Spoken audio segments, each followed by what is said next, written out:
Soldados, sé que estáis desnudos y mal alimentados. Mucho os debe el gobierno, pero por ahora no puede daros nada. Yo os llevaré a las llanuras más fértiles del mundo. Ricas provincias y grandes ciudades caerán en vuestro poder. Allí encontraréis honor, gloria y riqueza. Napoleón, marzo de 1796. Bienvenidos a este nuevo primer video sobre las batallas de Napoleón, y vamos a comenzar con la batalla del puente de Lodi. Después de que Napoleón se casara con Josefina de Beauharnais en 1796, Paul Barras le entregó como regalo de boda el ejército de Italia. El general de 26 años, tras recibir el mando en marzo de 1796 del desastroso ejército de Italia, sus nuevos hombres casi sin zapatos y ni ropa, ya que la guerra en ese flanco estaba estancada y nadie le veía importancia, pero Bonaparte tenía otra idea. Tras restaurar la moral de sus hombres y realizar algunas reformas, el joven corso atacó a los austríacos y pasó al contraataque.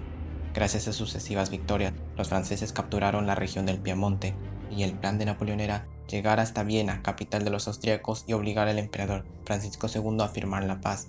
Pero ahora se encontraba persiguiendo al ejército del general Bollier. El joven corso logró engañarlo y cruzó el río Po por Piacenza, mientras Bollier le esperaba 80 kilómetros más arriba.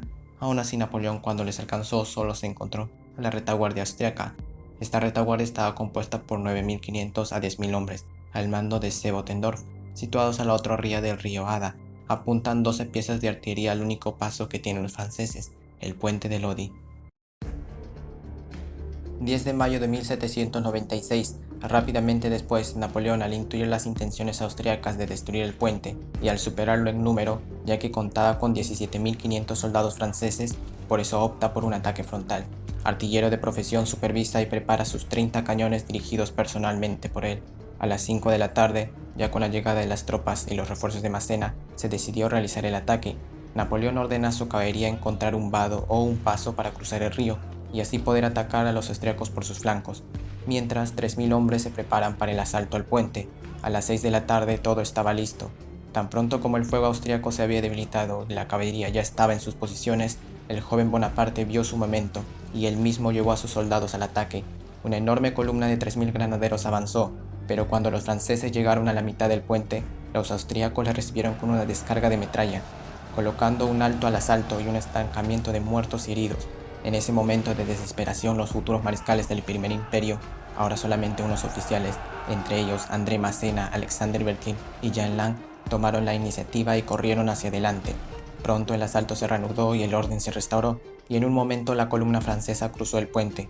Los granaderos franceses golpearon la línea austriaca y la primera línea cedió.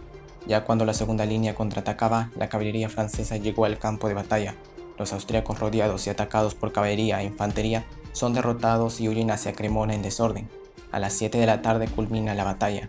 Las bajas austríacas se estiman entre 2.000 a 2.500, entre muertos y heridos, 2.000 prisioneros y 14 cañones capturados, mientras los franceses entre 1.000 muertos y heridos. En esta batalla, el general de tez pálida y con textura delgada había conquistado por fin los corazones de sus soldados, ganándose su confianza y lealtad. Sus hombres lo apodaron el Pequeño Cabo. En ese mismo día Napoleón dijo: «Fue en la noche en Lodi que creí en mí mismo como una persona extraordinaria, y me empapé de ambición por lograr grandes cosas que hasta entonces había sido mi imaginación». 5 días después, Napoleón entró a Milán. Parma y Módena pidieron un armisticio pagando millones por su neutralidad.